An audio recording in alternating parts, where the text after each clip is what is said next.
In this video, we will be borrowing some terms from another related skill toy called Poi in order to help us define and classify the spatial orientations of our 2A tricks. By this, I mean planes, the three dimensions of 3D space, which we will be defining in 2A as the wall plane, the wheel plane, and the ceiling plane.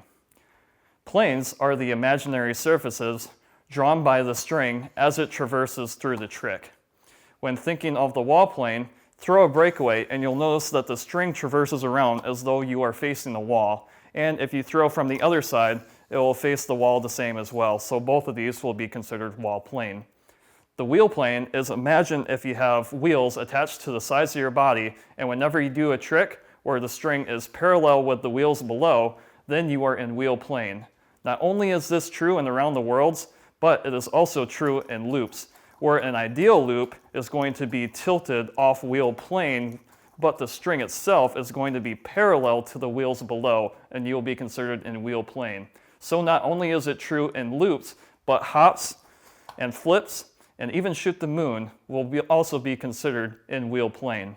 Since these two planes are vertical planes, we are going to be dealing with them in terms of our body orientation or which way we are facing. So since I'm facing forward, this will be the wheel and this will be the wall, but when I face to the side, this will become the wall and this will become the wheel.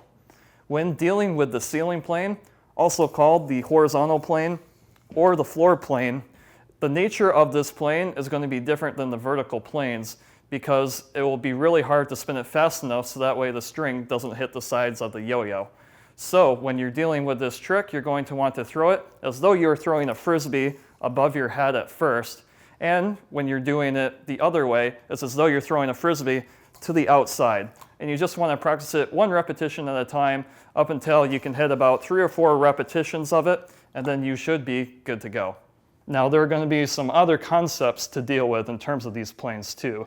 So one in particular is imagining the wall plane being in front of you, but you can also be in wall plane with it behind you, and those are called reels. So you can actually have the yo-yo go underneath and behind you, and then you can have the yo-yo go around behind your head, and that would be considered a reel.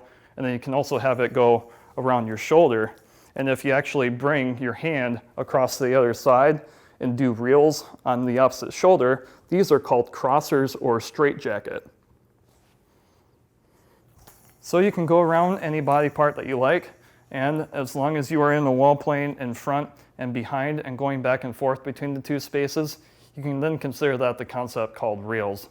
So the next thing to think about in terms of planes is going to be this gray area in between, where it doesn't seem like you're quite in one plane and maybe not quite in another. The most basic example of that is going to be in around the world into a wheel plane, then turn your body into a wall plane, and then turn your body back into a wheel plane. And this is tough to tell because it's hard to determine when a wheel plane ends and a wall plane begins. So the most basic idea for this is going to be consider it a wheel plane up until 45 degrees, and then past 45 degrees, you'll then consider that a wall plane. When it comes to this though, it's hard to determine what's forward because with your body orientation, your feet may be pointed in one direction while your hips and shoulders are pointed somewhere else. So it's hard to determine which way is forward. And so when it comes to that, since both the wall plane and the wheel plane have a yo-yo that's sleeping vertically, you can just kind of hand wave it, give a little bit of leeway between one and another. And especially during wrap tricks, it's just going to be this gray area in between. The next place to think about this gray area is going to be when you're thinking about 45 degrees from a ceiling plane. So that would be with loops being done to the side on purpose like this, and with other things like the throw to the side, and even doing around the worlds to the side as well. When it comes to this angle, you can just consider it called off axis. Even though it's not quite horizontal and it's 45 degrees down, it's still enough to consider it not completely straight up and down. So we'll call this off axis because it is off the axis of the normal spin of a yo-yo. So now that we've defined the planes and some of the spaces in between, we can now think about planes in terms of 2 yo-yos instead of just one and how they interact with each other. The most basic form of this is going to be parallel planes, where both yo-yos are going to move either in wheel plane, in wall plane, or in ceiling plane. And so some examples of that would be both yo-yos are in wheel plane when you're doing 2 around the worlds, even no matter what timing you're using, things like that. And when you're doing your weaves and some of your crossovers, even those are considered parallel planes. Even though it seems like the yo-yo is changing planes, it's actually changing from one wheel plane to another wheel plane. So that means the yo-yo is always in wheel plane during the trick. So that means the trick is in parallel planes since both yo-yos are in wheel plane. So some more examples of that would be, say, your loops, which are in wheel plane, and even your crossover loops and all your variations. So this is all considered parallel planes. And then even, say, some of your milk the cow combos, these are parallel planes too. And then in terms of wall plane, these can also be any form of butterfly tricks. So the butterfly wrap, the butterfly itself, and even having the yo-yos move in tandem to each other, all this is considered parallel plane. And also there are some examples above the head too, like doing a butterfly above the head, or even doing some loops that go completely horizontal. These are all considered parallel planes as well.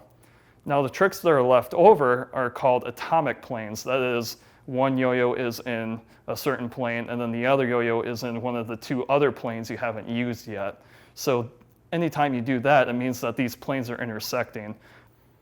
So the most basic example for working on your atomic planes is going to be throw a breakaway with your strong hand and a forward toss with your weak hand, and have them both go into around the worlds. And you'll notice that the around the worlds there were in split time. So if you haven't seen our video on rhythm and timing, go ahead and check that out. It's important that when you're doing around the worlds in atomic planes that cross over each other, that they are in split time, because if they are in same time, the strings will cross each other, and who knows where the yo-yos will end up once they cross each other. So when it comes to other examples of wheel plane and wall plane, a good example of that would be sword and shield. There's other things you can do with looping and around the world, so you can have looping still be your wheel plane, and you can have an around the world be in horizontal plane, which is a good one to work on. You can also get a little bit more creative with your around the worlds and have them weave and cross over each other. You can do things in different rhythms and timings when you're mixing your loops together in different fashions. You can have loops off to the side and pointing every which way. So it's a good idea to start exploring the space of the atomic style because it is very visually appealing. So with all that said, when it comes to planes and how we work on them, we tend to have this bit of a leeway definition in terms of the different planes with each other. And we can be a bit forgiving in terms of if you're not completely facing where you're supposed to be. But in terms of the yo-yos themselves, they're not going to be as forgiving. So if you throw a yo-yo into a certain plane, you want to make sure that it stays on that plane when it's a long spinning trick. Or else, when you change planes, the string is going to hit the side of the yo-yo, and then the yo-yo is going to die out very quickly. So in poi, it's very important to have good plane control in order to help yourself work through your weaves and your different timings. But it's even more important in 2A because the yo-yo is going to be spinning. And in order to maintain that spin, you want to make sure that the string doesn't touch either side of the yo-yo during the entire course of the trick. So just keep working on your plane control every once in a while. Just make sure to check that at the end of the trick, the yo-yo stays completely up and down. If you're doing your looping tricks, you just want to make sure that the angle stays the same every single time. And this will help you get the most spin time you can out of your different tricks and get the most consistency out of your looping.